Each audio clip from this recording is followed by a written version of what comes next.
Welcome to the Local Pundit. I'm Josh Anthony. Very excited to have this very talented man, actor, writer, producer, who's graced us today. He's got 125 credits to his name, just acting alone. He's been in some of the largest films, including Lethal Weapon, has one of the most famous lines that isn't by Riggs or Murtaugh. And oddly, we're shooting this on July 3rd today, and he's been in one of the top grossing films in 1996, Independence Day. I welcome Mr. Jim Piddock. How do you do? Good morning to you, and good afternoon or late evening. Late afternoon, yeah. Good morning to you, and thank you for coming on. Really happy to have you on and just have a conversation. And usually like to kick this off with an origin story of just how you became a football fan, who you support, and just go from there. Yeah, I mean, I fell in love with football in 1966. I wasn't really interested until then. I was 10 years old, and it was the World Cup in England. And the first game, I remember my dad and I watched that, was 0-0. And for some reason, I got kind of enthralled, and I watched the whole tournament. And of course, England won it. It's the only time they've ever won it, in slightly dubious circumstances. And that was it for me. I was completely sold and in love with football.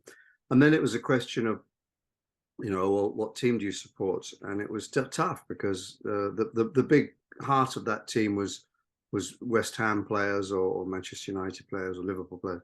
But I didn't live near any of those places. So I ended up having a choice between Crystal Palace, Millwall or Charlton, being from the sort of South London. I was born in Kent. And Crystal Palace sounded the most exotic, and they had the best kit. So they had by far the best shirts. So I ended up as a Palace fan, and at that point they were in the second tier of football and not doing very well. And obviously the last 10 years or so has been an incredible story. They've had their greatest success. I just saw today that your manager is going to stay on for another year at 75 years old. Yeah, it's great. I think Roy's 76 very soon.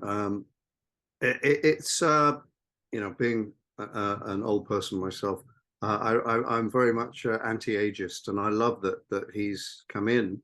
And people say, well, how can a guy, he's got to be a dinosaur in his mid-70s, but he came in last year. I mean, he was at Palace for 4 years, and then we replaced him for a year and a half. But the players responded immediately to him, and they love him, and he doesn't attempt to be their friend or to mix with them. He doesn't like their music. He doesn't share their music tastes.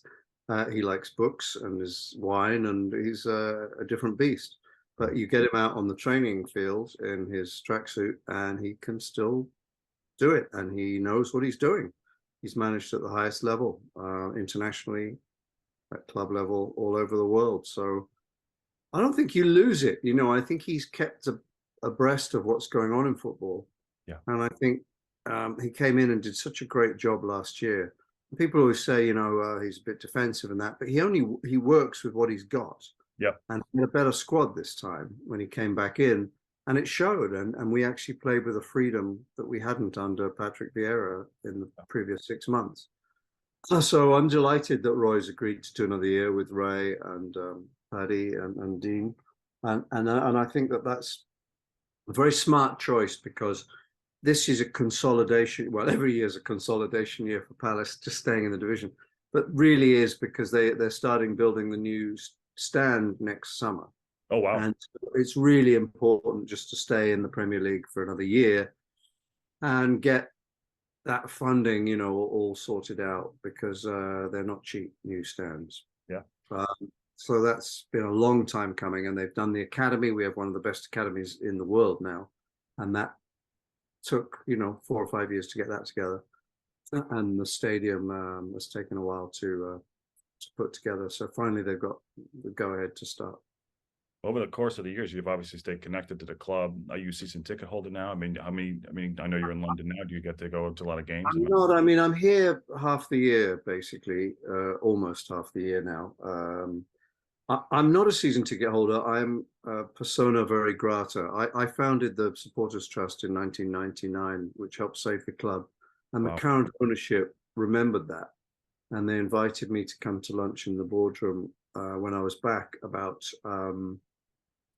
God, over 10 years ago, 10 years ago it must have been. And I took them up on it, and we went on a winning streak of 15 games, Oh, or wow. an unbeaten streak, and then ended up getting promotion. And so I became sort of a lucky mascot, and I've been ever since. Very much, I'm very fortunate that I get invited to the boardroom and the director's box for every game, both home and away, pretty much. Which is an extraordinary privilege, and I abuse it. I abuse that privilege every time I'm here. So I get to see, out of 38 games a season, I see probably, God, at least 15, 16. Yeah. Sometimes more. I'm usually not there in the horrible months. I'm usually back in LA, Yeah. sort of January, February, March. And this year, actually, I'll be back for a lot of the winter. But I'm a good first act and a good third act person. I just missed the middle one, which is the crappy weather. Well, for us now, we have so much coverage over here. I mean, we get to, albeit we're up early in the morning to watch the games, but Well, absolutely. I don't miss a game wherever I am, and I also watch pretty much every under 21 game and every under 18s game. So I'm very involved with the club, and I recently got married, and at my English wedding, because I had a small one in LA. congratulations. And probably a third of the people there were related to the club, So. Well, congratulations on that. Well done. Thank you very much. Yeah. You mentioned the club, and you mentioned how you're connected to the club. I recently saw that you had a charity match. Yeah. Tell us about that. I saw with Alessandro, who I think we played with before, which you could talk about how we met down the road. Yeah, I roped Alessandro Nivola into playing in that. It was Palace for Life Foundation that I'm quite involved in, and in fact, all my guests for the wedding were asked to donate instead of presents to the foundation. And all the proceeds from my book, Caught with My Pants Down and Other Tales from a Life in Hollywood, available on Amazon and other major outlets in paperback, hardback, ebook, or audiobook. How's that for a quick plug? Nice plug. And all those proceeds from that book go to charity. And one of those charities, I'm sorry, but my phone seems to be going nuts. If you can't hear my cat sometime in the back, he's scratching his post. So yeah, at least it makes it seem like I'm busy and important, but I'm not. So I'm very involved with the foundation, and they put this thing on during the beer festival. So there's about 2,000 or 3,000 people there at the club in the Homestyle Road stand, and it was a beautiful day. And they invited me to play with all these former players and celebrities, and they said it was just a fun kick around, And I realized when I got there, it was way more than that. It was extraordinarily serious. They had managers, they had players who literally, I mean, Wayne Routledge, I think, just retired a year ago. They had a lot of ex-players and some pseudo celebs like myself. And I roped Alessandro into playing. And it was great. We had a terrific time, and when we won 6-2, so that was even better. But the last time I played 3 times at Palace, and the last time I actually scored. So I should have quit then. That was it. 62 then, I think.